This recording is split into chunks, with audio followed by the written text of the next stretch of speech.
I mean, what I tell the world is, if you look at a lot of this, partly the world has common challenges.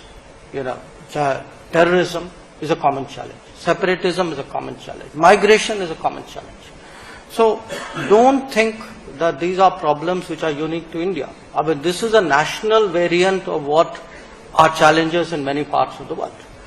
And I think when people look at it and assess it and analyze it, they should in fairness ask themselves, how did they respond to it? They've also been in stress situations. They would have had,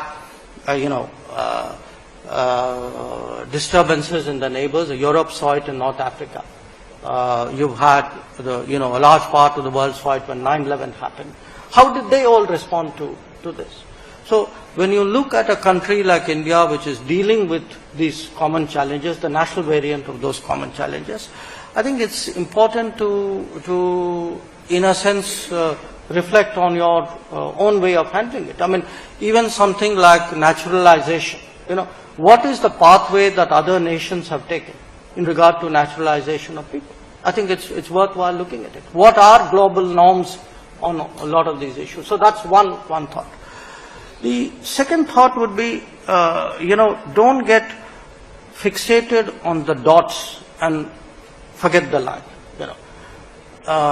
There is these are important issues. I'm not understating them. But at the end of the day, they reflect a mindset towards governance.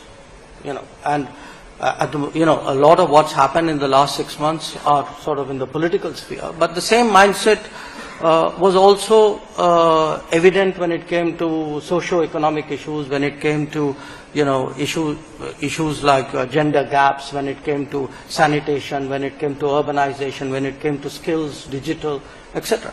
So the bottom line is, are we going to sort of just inherit problems, multiply them and pass them on?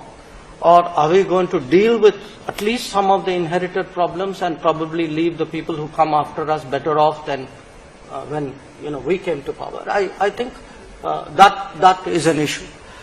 Obviously, people ask you these questions because we live in a connected world. No country is an island.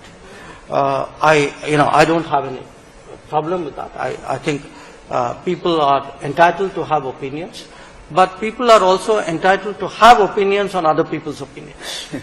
So I think life should be a two-way street. I would say, this conference, for example, has often spoken, one of our themes has been rebalancing of the world. Okay. I think issues like this, what am I doing? Fine. I mean, you are free to comment. But I also would respond and react to all of that. And for me, one aspect of rebalancing where India is concerned is, today, are we going to define ourselves or are we going to let other people define us? I would like to believe that it's the first. Certainly that's my political outlook. It's the political outlook of the government and of my party.